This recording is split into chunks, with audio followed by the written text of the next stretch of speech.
Pete pretty much answered the question. I just agree that we would like to have our children come back home.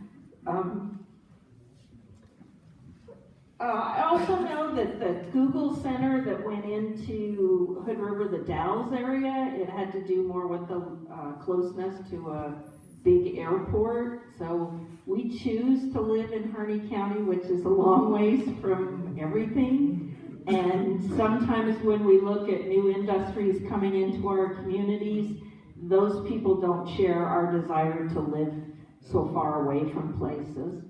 So I know that's it. Having been to the county court meetings, you hear lots of great ideas, and I think that there are a lot of people that are working to get economic development in our community, and our role as a county commissioner is to do everything possible to make that successful, whether it's changing laws and the planning commission, the planning designations for certain new industries, or giving tax breaks to those new industries that come in. Those are the kinds of things that we can do as county commissioners to make more economic development here so that our children can come back home and raise their families here.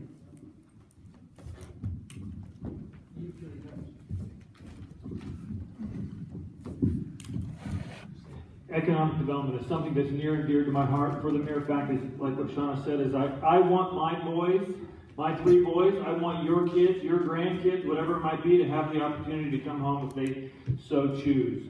As far as the data center, I don't know what took place in the past as far as if it was coming here or not, or if that was even an opportunity. I will speak to the meeting that Pete talked about as far as LSN, and here are the opportunities as I heard them from the people from LSN. I spoke with the individual after the meeting and asked him some information on fiber optics, because that's what they were talking about, high-speed internet. And we have some opportunity there to develop that. So the question I asked him was, what does it look like if we build that out in Burns and Hines, and can we do it in Harney County? And he says, well, yes, you can do different things. I said, what's the cost? He said, $400,000 to build it out throughout Burns and Hines. That's pretty expensive. There's opportunities that come with that. So then we started talking about data centers and what the potential is. Now, there's not a great potential for jobs. It's not huge. It's not like a call center like Pete would mention. But we don't have a lot of employable people right now, unfortunately, in Burns and Hines. We lost our workforce. Those data centers do employ, though, 5 to 10 people. I'll take 5 to 10 jobs. But here's the key. With those, and I asked the individual, his name's Brian from LSN, with those, if we were to get one to land in Harney County, Burns and Hines, they will build out that fiber optics. They will spend the $400,000 to build out the fiber optics, which would be great. That's a win-win for our community. If they don't succeed, we still have that infrastructure built out. So then the question is, well, how do we get one, right? How do we get one? How do we get on a list? Where's the list? Who's looking? Well, so I asked the question. There are 6 or 7 data centers right now in the state of Oregon that are looking for a small community to land in. They have not decided where they're going. Well, what's their criteria? What do they need? Because I didn't know. Was it water? I didn't know. What are the criteria? Cheap land. Okay, we have some of that. Power grid. They needed a double power grid. Okay? And I got with her. He's got a lot of information, and I asked him that question after I asked the question of Brian, and we can do that. I said, so who do we talk to? If there's 6 or 7, who do we talk to? He said, there's one person at the state level that coordinates all that and makes it happen. They go and tour. I said, have we done it? We being Harney County. Have we talked to them?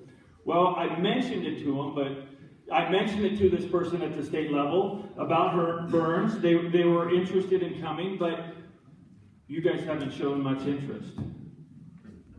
Like, we have, okay, and so I don't know what to tell you. There are opportunities. We need to seize on the opportunities. Pacific Foods, I believe, I hope, I pray that's still happening. I hear that it's happening. I hope it does. But we need to seize on the opportunities, whether it be 5 or 10 jobs, whether it be 2 jobs. We need to seize on the opportunities to create these things in our community.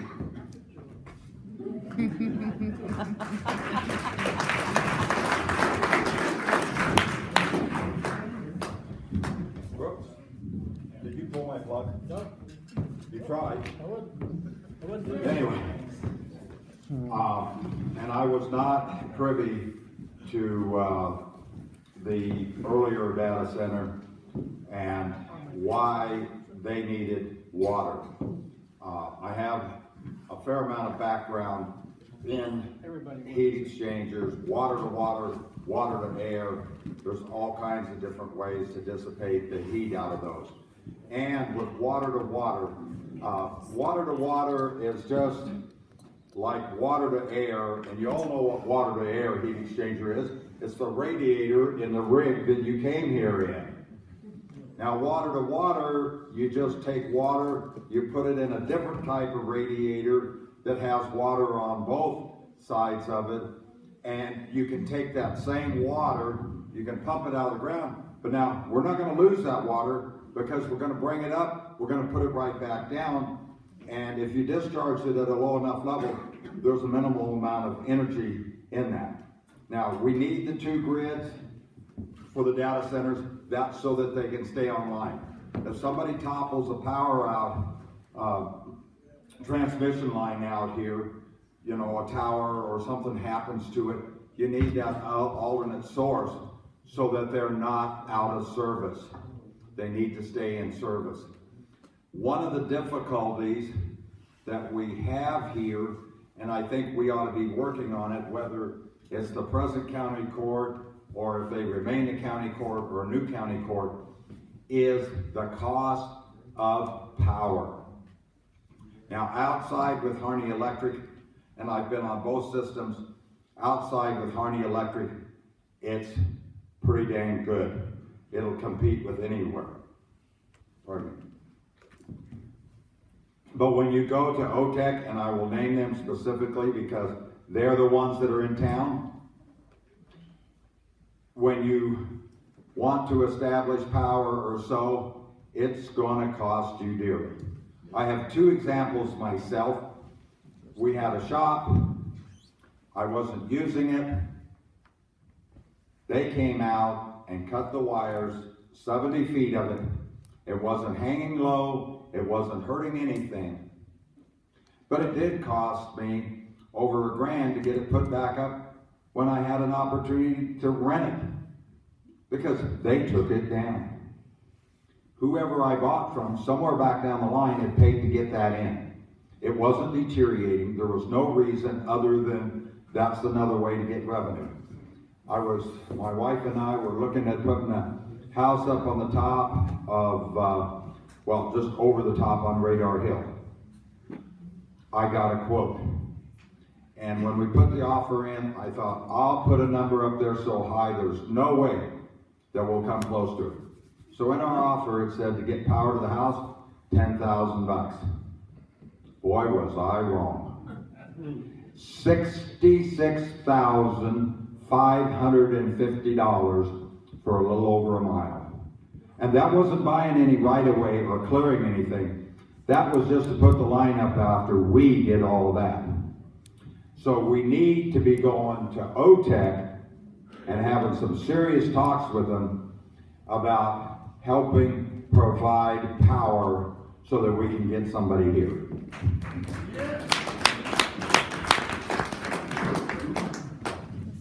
Y'all gonna love this. Okay, I live in Prineville. I first moved back there about 2 years ago. I thought, hey, I'm gonna get a job at Facebook. I got a huge background, education, everything else. And of course, well, they didn't pick me. But I have pretty good knowledge why. I'm a pretty outspoken constitutionalist. And I have a Facebook page. Anyway, basically what I found out was that the commissioners and the mayor and all those people were so brilliant and smart, decided to set Facebook up with about to a tune of $16 million a year tax break for 15 years. Okay, then they got cheap electricity, cheap water, cheap land, The county dug all their wells, and there they are. They've actually added 2 more data centers since the first one. Now, there's a gentleman that put that deal together by the name of Pharaoh, I believe. I've been trying to get a meeting with him. He's insisted he can have a meeting with me, but he apparently doesn't want to. Well, simple fact is, I got all the bullets in my gun, and he's not packing anything. So the next step is all these great jobs that we're supposed to get in Prineville. We have a whole lot of mill workers, people that are looking for work, and said, hey, you know what we're going to do? We're going to employ all these people that are out of work from the mills, help you get these things built. And they ended up going using unions, and the unions had their people, and so people in Prineville got cut out of it again. So then, all these jobs these data centers are supposed to bring, 5 to 10, yeah, wow. Security jobs. Well, most all of us could probably qualify for that. The server jobs, most of those jobs are filled by people not from here. I actually met one that's actually from Prineville that works there. Good guy. And the simple truth is, it's a sweetheart deal if you can get that job. If you go learn how to work on servers, by all means, you will retire young. In the meantime, we have Google there also. Google's now cleared off 200 acres of high desert up there, where I used to actually go hunting and shooting 22s with my friends. Cleared it, and they're putting in 200-acre solar array. Wow, okay. I guess that's how they got their power, or at least part of it. And now we have Intel coming to the area. And my question was always this: if you can cut these companies that actually make huge money, if you can cut this big a tax break over this period of time, somebody got paid. Somebody had to. It doesn't make any sense to just give away all of that. It makes no sense. They do, however, sprinkle about $1 million a year all over Prineville, different little organizations, if you can do actually do their applications for that money. And it's pretty expensive in the course of applying for that. Now we have, like I said, Intel's coming. That's kind of the big semi-secret anyway. And it's not really anything for the town. The people that work at Facebook, a lot of them, most of them live in Bend and Redmond. Why? Because they can afford to. Do they go into Prineville very often? No, they don't. Why? Because the place, I think it's Pioneer Club, they actually do the catering for Facebook. So when you work at Facebook, you don't have to leave for lunch, dinner, breakfast, nothing. It's all there for you. A number of people out there at Facebook hardly know Prineville even exists. They can't see it where they're at. So to answer your question to me, I mean, I think it's great we have some technology jobs in Prineville, but you know what? I'm not going to brag about it. It's not helped us. We have a sheriff's office that needs at least about $400,000 more a year to outfit the sheriff's department as it should be, at the bare minimum. Well, if we had that extra $16 million a year, what could Prineville County do with that? We could have the prison we need, the sheriff would be taken care of, the police department, you know, a whole lot of things could happen. So if anything, it's been actually, I think, somewhat detrimental. But there you go. You can ask me other questions if you want. Thank you.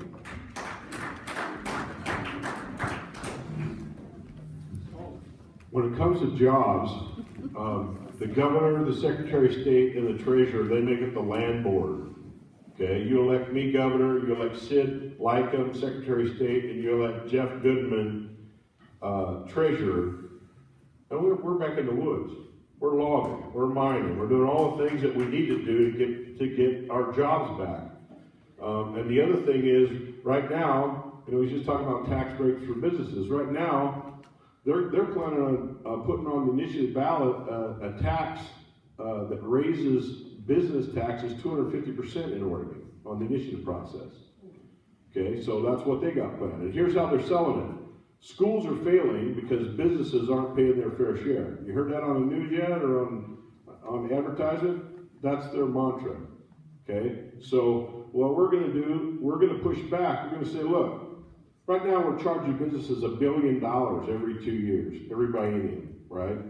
And Ronald Reagan said businesses don't pay taxes, they collect taxes. So who pays the tax? We do. And all we do is make our businesses in Oregon uncompetitive. So what we're going to do, well, our plan is we get rid of that $1 billion business tax. We get rid of the $800 million we're currently charging businesses for property taxes, and we make Oregon a business magnet where they come here to do business. And here's what we know. The employees that are hired by these new businesses that come and the personal income taxes that they pay are gonna more than make up for the 1.3 billion we're giving up every year in taxes. Okay, so all we gotta do, you know, why do that? They come because they got a tax break, right? Why don't we do that everywhere? Well, all across Oregon, every community has the same opportunity. Businesses can come. The only fees they have is their Secretary of State fees for $100 to register their business. They can come here because if they don't have any taxes that they have to pay, you know they're coming here, and they're going to be hiring folks, you know, and they're going to be paying those personal income taxes. And then as far as getting revenue to the counties, the general fund right now that the state legislature fights over, they fight over for about 6 months, and they send about 50% of it to the schools. So our idea is let's just take 50% of what comes into the general fund and just give it to the counties, no strings attached, and let them fund schools, infrastructure, and public safety with it. So we pull the state out, you know, take the money from the state and give it to the county, so they've got control of it, right? So because you guys are the ones that need the revenue, the state has it and then they send it, you know, with strings attached usually, no strings attached. All right. We're going to go to the folks running for office here, and then we're going to ask for a wrap-up, because I have a date at 5 o'clock, which I'm going to miss, but I'll get there sometime. So be brief, please. Tell us your story again. This is regarding the tax question, is it? Okay. Well, I'm a believer in limited government myself. I believe, actually I know, that our tax code in our country is 74,000 pages long. Ladies and gentlemen, that just invites corruption. That just invites cronyism. I'm actually for dramatically scaling back and eventually eliminating the IRS. We need to be able to do our taxes on a postcard because our government is too bloated right now. We have a $19 trillion debt. We're not living, actually our government, not us out here in Oregon, but our government is not living within their means. Ladies and gentlemen, the rest of the state, I mean, Oregon is pretty much a Republican state or a red state with 2 blue islands over on the west. I live in Portland, I feel kind of outnumbered myself. But the point is, we need to start living within our means. The issues that are going to unite us as one state, one country, and one team are fiscal responsibility. The rest of the state may not agree with some of us on like the social issues. But we need to find ways that we can actually work together and unite our state, our country, and our nation as one team. And fiscal responsibility is going to do that. As I said, all of us pay taxes here. I know I just filed mine, I ended up getting a refund this year, but I mean, the point is, we need as a country, as our government, in terms of, needs to live within their means in order to reduce that $19 trillion debt. Stop living on the credit card from China, but we need to start living within our means, or our government does, and reduce the debt. Thank you. Thank you.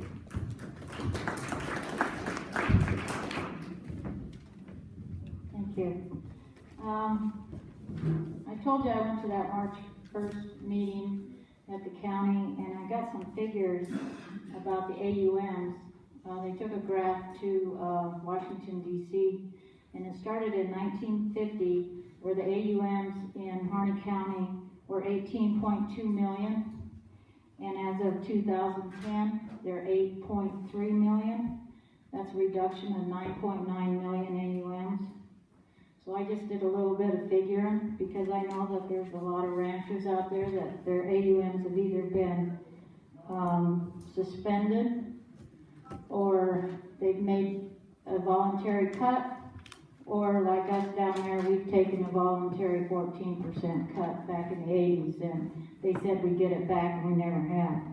But anyway, I did just threw some numbers there. I thought if the county could get 30% of those back, of those 9.9, that would be 2.97 million AUMs. So I just went ahead and rounded it off to 3 million.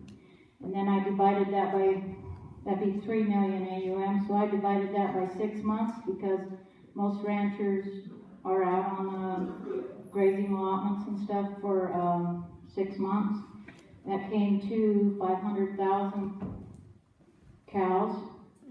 And if you figure out maybe a 80% calf crop, that would make 400,000 calves.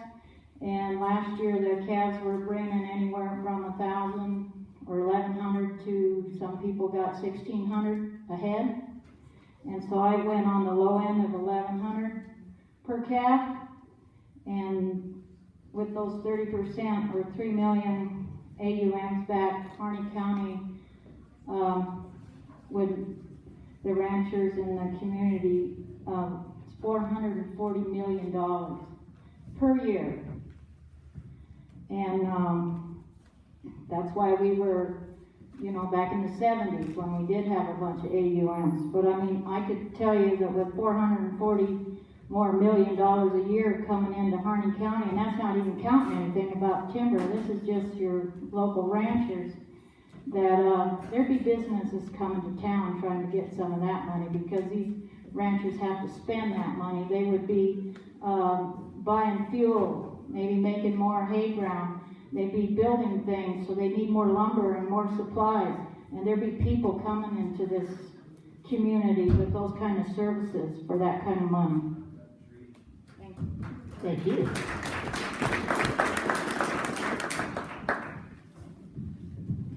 Well, I think that one of the most important things coming up is this land use plan review. And the reason being, when we're talking about growth, the sage grouse has a 3% growth cap on it.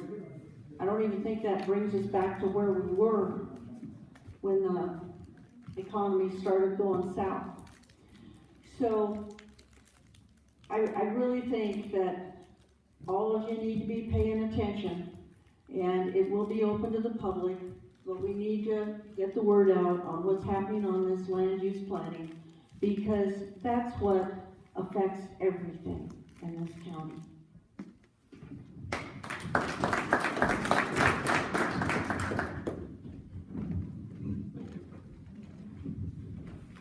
Jobs, it's kind of the elephant in the room. Everybody wants them, but nobody knows how to get them. And that really is the sad fact. I mean, Burns has a lot of things going for it. That's why we all live here. But there's a lot of things going against it. That's why it's not a huge metropolis. We don't have a freeway access. We don't have a large airport. We don't have railroad anymore. We don't have a natural gas pipeline coming through. And some of these things can be worked around, and that's great. And we need to encourage business in any way we can. Like Forrest said, if it's a job, some company has 10 jobs, I mean, why would we cuckoo on that? Let's bring them in. But most of it really is not the county court's fault. I'd like to blame them and say hire me because I'll fix it. But the fact is, most of this stuff is coming from the state. And our state is very hard to do business in. When I started my business, I met my wife, she's from Druzy, and we decided to settle there. I said, why Druzy? Why Oregon? This is one of the hardest places for us to build a business. I mean, we could go across the border into Idaho or even Nevada, and it'd be a lot easier to be profitable. And so that's a hurdle that we have to work on, and we have to be active in changing our state government.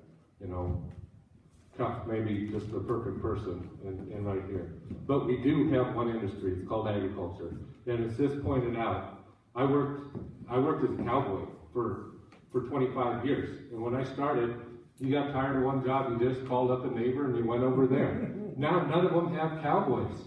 None of them have jobs. They don't have enough cows to afford a cowboy anymore.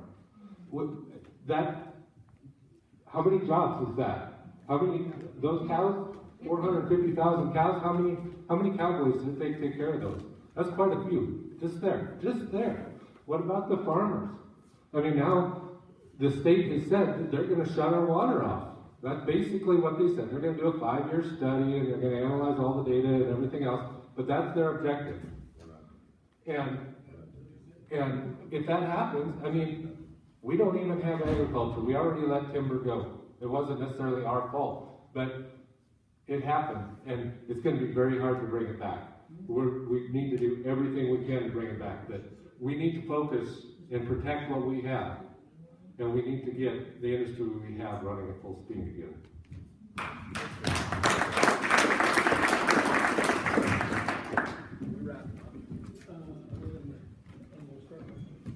I'll roll it all into one. Because I feel like we're losing the crowd. With the economic development, I feel like everything to be said has been said. We have to bring in business and industry, and I think we need to open up regulations to make it a hospitable environment for that. We need to utilize our natural resource systems, because that's what we have here in Harney County, and that's where a new dollar starts. And then that dollar goes into town and gets multiplied several times over. If we manage our natural resource systems for nothing more than their health, we won't worry about the economics. If we manage our rangelands and our forests by grazing those fine fuels so that we didn't have catastrophic fires, and selectively harvesting timber so that we didn't have catastrophic fires, if we just did that, the economics would come. If we have these resources, people will come here to process them, utilize them, manufacturing will come in. We have to have an open environment where they can do that. So that's what I'll say about economic development. In summation, to tie it all together, one thing I'd like to address, I had a chance to meet a lady during our little break, and there was a word she used that I would like to talk about in my closing statements. She said, I think there's a lot of good ideas and a lot of fresh blood. I don't want to see anything radical. And I agree with her. I don't want to see anything radical either, but I fear that sometimes when I get real wound up about things I'm passionate about, and I have a time limit, and I'm in front of people, and I get to rambling real quick, it might sound a little bit radical, but it's really not. My stance, my views are not radical. We have rules and guidelines and authority, and we need to exercise them. As a teacher, one thing I struggle with, especially in my first year or two of classroom management, is sometimes I would think, boy, if I would cut these kids a little bit of slack, maybe they would respond to that, maybe they'd appreciate it. And it didn't take me very long to figure out that kids and people in general respect structure. Having structure lets us know where we stand, and it makes us feel safe. And so that's all I want to do, is empower our government at every different level to have that structure, to use the authority that we have, take responsibility for it, and use checks and balances with ourselves. And I think we can be prosperous in doing that. Thank you. Before we start summations here, first of all, I want to thank the audience.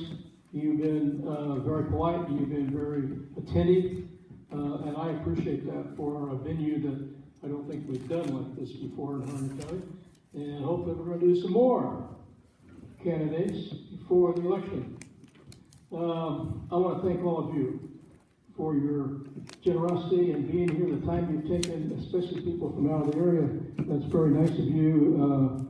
And the responses from all of you, I think, are genuine and honest, and I'm very appreciative. So thank you. How about a hand for the folks? So, we got 2 minutes to summarize. 2 minutes. I'm getting it. Okay, again, my name is Paul Romero. I'm running for Congressional District 2 against Red Walden. Oh, I'm sorry. Thank you. My name is Paul Romero. I'm running for Congressional District 2, House of Representatives against Red Walden. Basically, what you see is what you get. I got a lot of experience, and I'm looking to put it to good use. It's going to be a little bit maybe unorthodox, but I'm very passionate about this. I've spent a lot of time trying to get other people to run, and they were kind of chicken. And well, I'm not chicken. And for me, very simply, I think in this district, it's having to play cowboys and politicians. You know, it's who this part of the state is. It's very different from the west of the Cascades. And you just need people to represent you truly and actually stick to that. So the other thing I'm going to say is this. This is your responsibility. One of the goals when we get into office is to make sure that we don't become leverageable, that we don't become compromised. And part of your job is to make sure that we keep our feet on the ground, that you stay in contact with us, that we stay like you. And so one of the things I'm going to ask you to do is exactly that. Speak up. Vote, number one. Number two, make those calls to your congressmen, your representatives. Make those calls. Send those letters. I know it's a pain in the backside, but it's what has to be done to keep all of our feet on the ground. So that's part of the equation. And to make sure you stay part of the equation. So thank you very much. And please consider me when you vote. Thank you.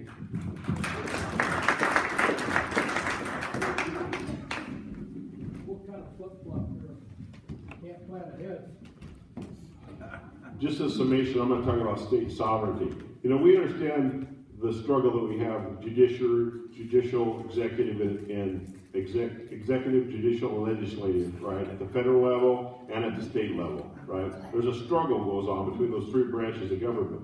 But our government is also set up with a federal government that has limited powers, okay? The state and the people have unlimited powers. They decide what they're going to do. So what's missing is the struggle where the state says to the federal government, you have limited powers.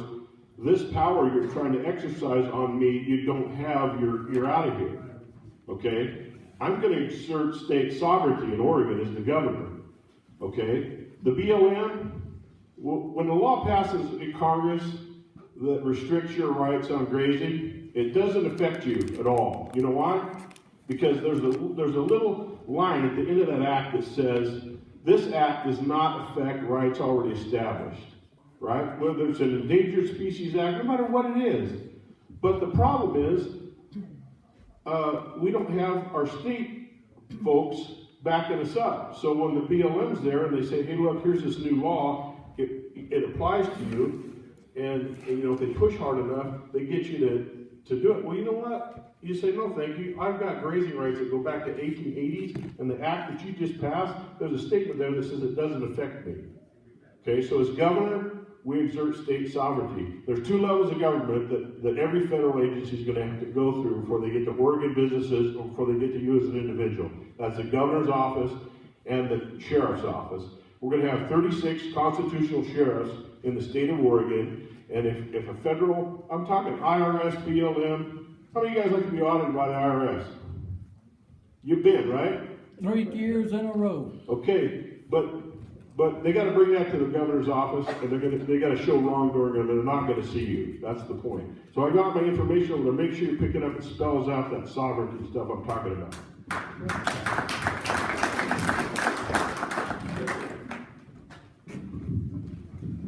So I'm not a multi-generational rancher in the county, but my family arrived before 1920. Grandpa was a sheep herder on the Skeens. The Depression took care of that. They came down to Burns, built a vast boarding house. My dad was a butcher in Burns. I've operated Big Rose Pizza and Pub with my wife, and I still have siblings in business today. We've contributed to this county, we know this county, and we love this county. So if I'm elected your county judge, I'd like to bring the county court out to you, out to our rural communities once a month. But I figured we'd be in each community a couple times. I would ask the sheriff to join us. I would ask the BLM representative if you wanted. Have someone there so that we can reach out to you and you can talk back to us. We need to know what's going on, and I would like to make that happen. And last thing I'd like to say is one of the best, all the people I've employed, the kids and the youth in our community over the last 20 plus years. I feel the best thing I've given to them is a work ethic, honesty, and being up front. I've dealt with difficult customers, I've dealt with some difficult employees, but I've always found the better life for both sides, and I can carry that on for you when elected your judge. Thank you. Stop 45 seconds.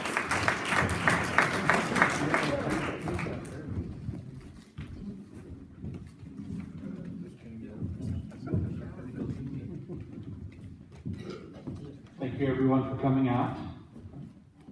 I love my job. I love being a lawyer. I know a lot of people don't love lawyers, but I love doing that. I fight for people's rights every day. I think that coming back home to Harney County, I work here about a third of the time now. I'd love to be here full time and protecting the public safety. I'm not huge on speaking, as you've probably figured out, but when I get in the courtroom and I need to, we'll do what we need to put the bad guys in jail.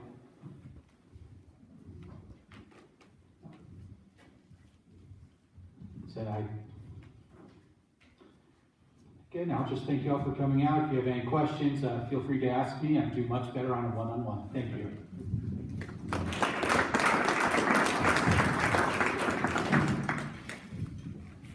sincere pleasure of being here today. I would like to thank you all for coming. As I said, my name is Mark Callahan. I'm running for the U.S. Senate against Ron Wyden. My website is at callahanfororegon.com. I do have some brochures and some other information over there on my table. As I said in my opening statement, the Lord has really enriched my life. And as I've been listening to the Bible on CD, as I've been traveling out there on a campaign trail, I would like to end with a story that is analogous to what's happening in our state and our country right now. It's the story of Jericho, Joshua chapter 6, verses 1 through 27. Those familiar with the story basically know that the Lord told Joshua to march around Jericho, which is an impenetrable fortress, for 6 days. And he told Joshua that on the 7th day that fortress would come down if they blew their horns and made a lot of noise. Ladies and gentlemen, in our country, in our state, this is our 7th day. I sincerely believe that. We've had the walls of liberalism, we've had the walls of democratic control in the state legislature and in our Congress for long enough. It is time for us to march around those walls of liberalism, march around those walls of democratic control, and get our country back to the constitutional republic that it was founded to be. Get our country back to the path of freedom. Ladies and gentlemen, this is our 7th day. All I can do is encourage you to get out there and vote. All I can do is encourage you to get out there and run for office if you choose to do so. But ladies and gentlemen, it's going to take all of us to get our country back. It's going to take all of us to get our freedom back. I'm just one guy that's going to be one of 100 people in the U.S. Senate. It's going to take all of us together to get our freedom and country back. Thank you, and may God bless America.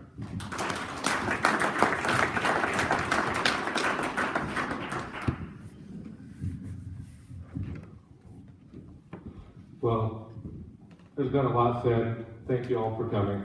I really appreciate it. And like I said before, I want the best person in each and every office. And so I'm glad that all of you showed up, and I'm glad that all of you showed up. A half a day is quite a bit to give up this time of year. Everybody's busy. Everybody's got a lot of things to do. I know that if I wasn't running for office, I certainly wouldn't be sitting in this gymnasium. I want to say that our Constitution, I believe, was divinely inspired. It's absolutely beautiful. When you read the Constitution, just the little pamphlet that you get, it's kind of confusing, it's hard to understand. But when you take those Federalist Papers where they go and they explain why they did every step that they did, and read the history of how it came to be, you realize that human nature is human nature, no matter what time it is. You can read the Bible, Joshua, read the Old Testament. It's a history lesson in human nature if there ever was one, and we are still the same. Human nature has not changed. And so this form of government works with the moral and upright people. It does not work with the corrupt and greedy, vindictive people that are out to get what your neighbor has. It will not work. And if that's where we want to go as a country, we need to just nominate a dictator to control us. If we are moral and upright people, which I believe we are, then we need to become involved, take back our government, and we need to elect the very best people we can. And I believe I have something to offer to this court and this county and this people. And that's why I decided to run. And if you support me, I will do everything I can to stand for your rights and protect our Constitution in every way possible.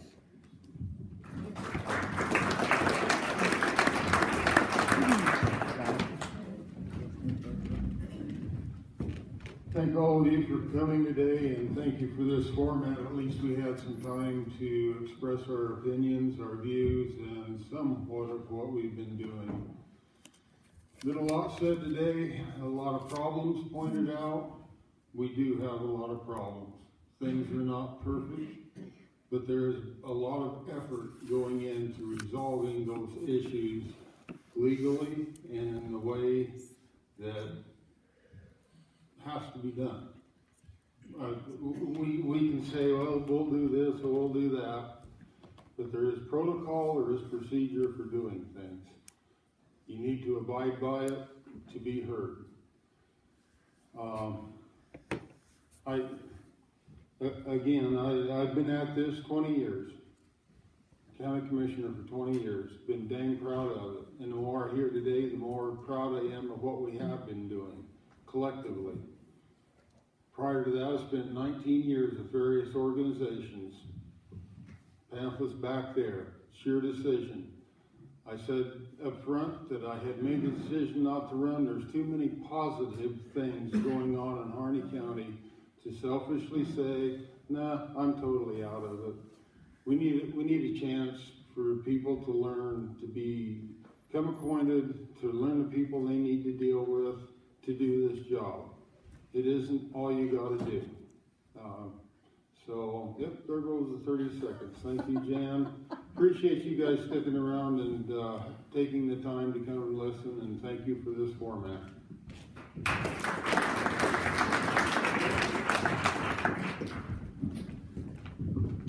Trust and confidence. I'd like to just say that that's going to be a key element in running a successful sheriff's office. The other day, myself and Joey and Mark were at a meet and greet over in Riley, and Wayne Owens said to all of us, he says, I called Alan so many times.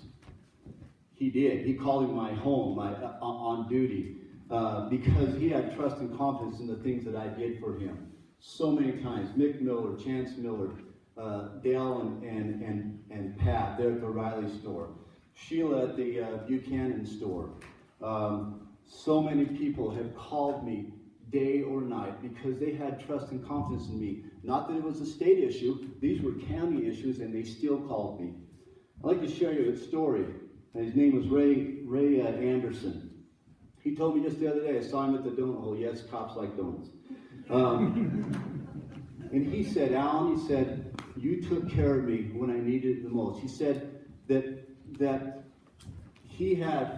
it took 7 years for him to have an issue taken care of.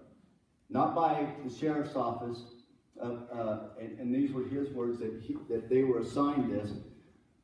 All I did was make one phone call. And he is so grateful for that. I've established that trust and confidence. I was asked to coach basketball again the other day by Mark.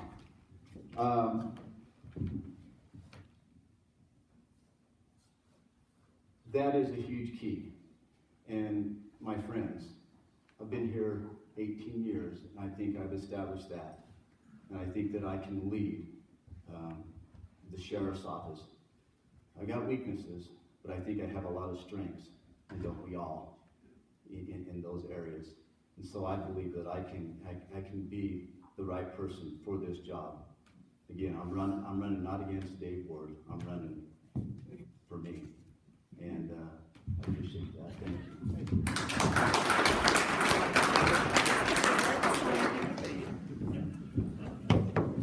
I gotta go to the bathroom too. You know, there's a lot of things I don't know in life. I really worked only in 4 different disciplines. Retired soldier. I grew up in the logging industry. Horse logging with my dad. You know, we skidded out bigger logs with a team of horses than what they can process in most mills today. I was falling timber when I was 14. Up here. I was falling timber when I was 14. I joined the Army straight out of high school. I've served since I was a kid. I've worked in agriculture, been a ranch hand, love those lifestyles, and we got to fight to keep them, you're right. And I've worked in law enforcement since 2002. I'm one of the very few people in the state that's certified in 3 different disciplines. I can manage a sheriff's office. I manage a $2.4 million budget. When I was in the military, I was responsible for $200 million worth of equipment and parts. I've done a lot of things. I've never been perfect at any of them. My goal is to do the best I can with what I have to work with, and that's what I do every day. I think most people know who they're going to vote for, and I'm just excited you're going to vote. Nobody in the room admitted to being a Democrat, neither am I. But an interesting statistic for you is in the last governor's race, there were 130,000 votes that were not cast for governor out of rural Oregon because people feel like they don't have a voice, like their votes don't count. And I felt like that at times myself. But 130,000 people that did not cast votes may have changed the outcome of an election. So everybody in this room has an equal share in what happens in our country. And everybody in this room has the opportunity to work together and fix the problems we face. Thanks for coming out.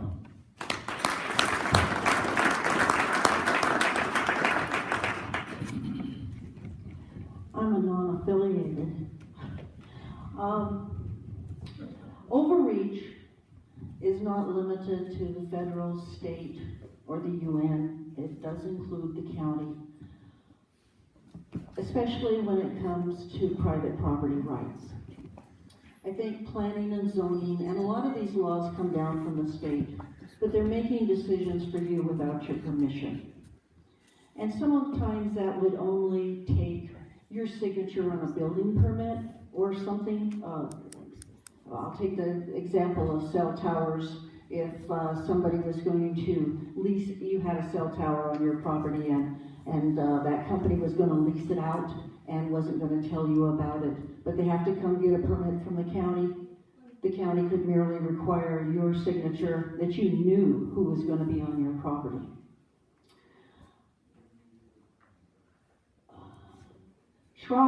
Mr. Schrock, he sent me an email one day and he said, "You are a warrior." Thank you.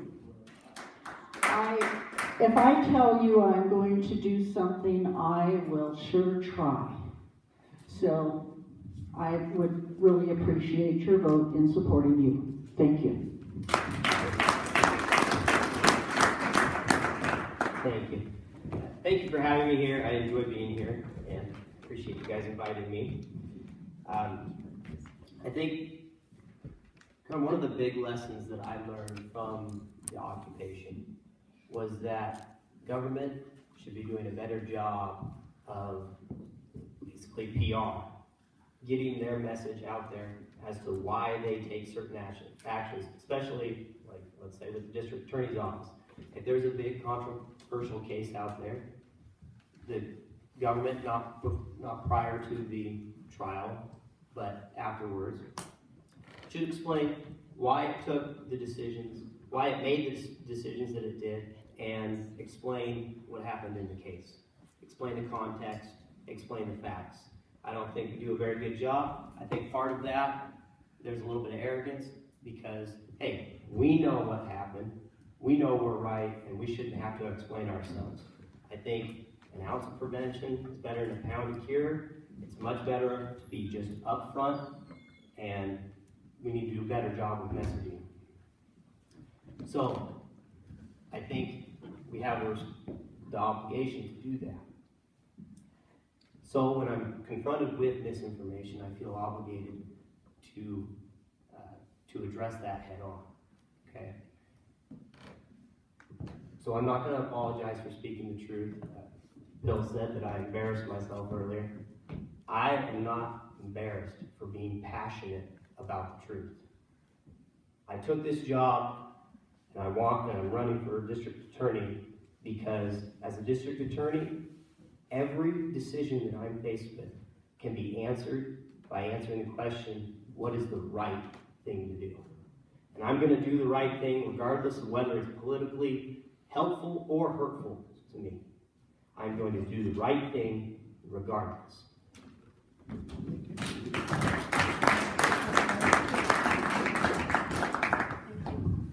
I'm Shauna Withy, and I'm running for County Commissioner, and I appreciate you spending this beautiful sunshiny day here, talking with us and listening and making up your minds.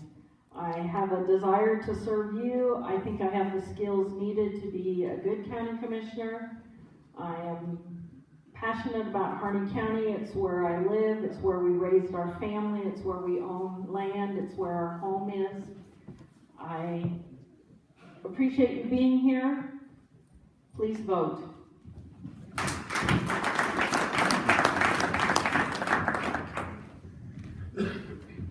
Hello, I'm Charmaine Edwards, and I'm running for county commissioner. And thank you all for coming and inviting me here. But I think that with this sage grouse thing, that they're just going to cut our AUMs more.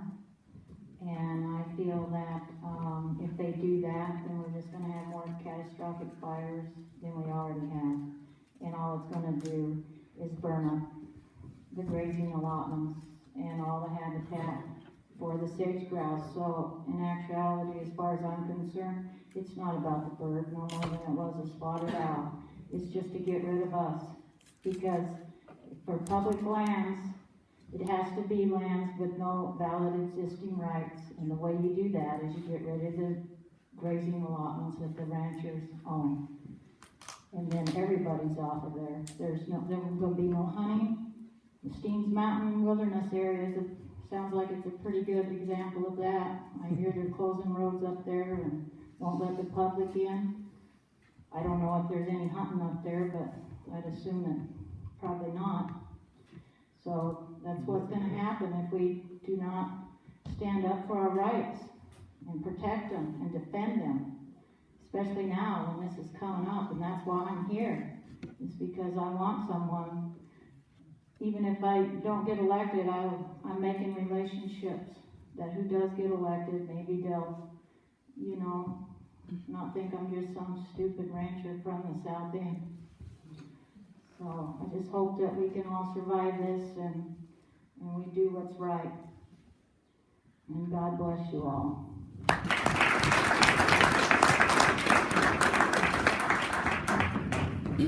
Thank you all for coming, and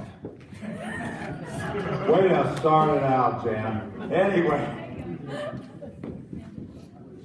I'm just Herb V, and if you scribble some letters, Daggett said he'll go along with that, because Flo's been staying tough. I think I got it figured out before I got to high school, so thank you again. Because of the rule in the Oregon Constitution, I'm having to do a write-in. It's on the ballot in November to repeal that, so I can get this office. I've heard talk about it's all of these contacts that we develop and everything. Well, I can tell you this. When I got that letter from the Secretary of State's office, I knew where the office was, and it wasn't her that wrote the letter. It was somewhere down the line that wrote the letter. But I made a phone call, I made some contacts, and within 3 hours, I had an appointment with the Secretary of State for the following day. I made a trip to Salem. I met face-to-face with the Secretary of State. Now, I didn't ask for a 3-hour meeting. I asked for a 15-minute meeting. I got a 30-minute meeting. I took 23, and she talked for 15. I can be brief and to the point when I have to. I got 2 out of my 3 issues I was not allowed on the ballot. I've got a lot of experience. I've mentioned a couple of things today. I've been in a lot of different places, so I have engineering background, I have financial background. By the way, if there's any vets left here and you come into Harney County and you see those things and I'm prejudiced, thanks, vets. It took me 3 years, but I got those signs because I'm stubborn. Anyway, I think we need to, my 3 issues: economic development, water, and we dang well better keep our water in this county, and then we've got to nail FEMA on our floodplain elevation. Thank you very much, and if you can write and so desire, put my name down. Thank you.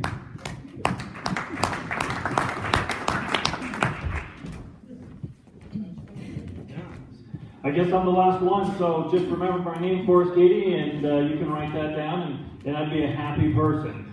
I'm running for judge, but I wanted to give you a little story about myself and some of the things. I've done a variety of different things over the course of my life as far as leading teams, but doing budgets and all that kind of stuff. One thing, though, that I haven't talked about here, it hasn't come up, is that for the past 20 years, I've coached a variety of different sports, a variety of different teams, and a variety of different levels. I coach here. I coach the Hines Middle School boys football team, and it's been a wonderful experience. And I just want to share a little story since I have 2 minutes, or probably a minute 30 to do that. We've had to play all kinds of different teams. Coming from Crane or any school in Harney County, you have to travel to play. So we had to travel multiple times over to the Bend area, Central Oregon, to play. One of those times we had to go play a team called High Desert Middle School. Well, it just so happened that before we had to play that team, we had some kids that didn't have good grades, couldn't make the trip. So I think we had about 20 kids on the team. When we showed up there, we had 13 or 14 kids. So we stepped off our bus with 13 or 14 kids at High Desert Middle School, Central Oregon School, and they had 50 plus. 50 plus kids. Imagine how daunting that is for your 14 or 15 kids. Well, at the end of the game, when everything was over, their coach came to us and said, I wish we could have given you a better game and competed. They didn't stand a chance. They did not stand a chance. And I tell you that story because you hear so often that we can't do it, right? There's so many obstacles.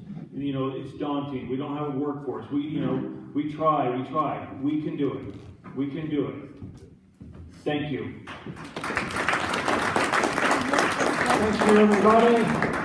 Meeting adjourned. Thank you again. Thank you, Bill. If everybody would grab a chair and help us put the chairs away and the tables.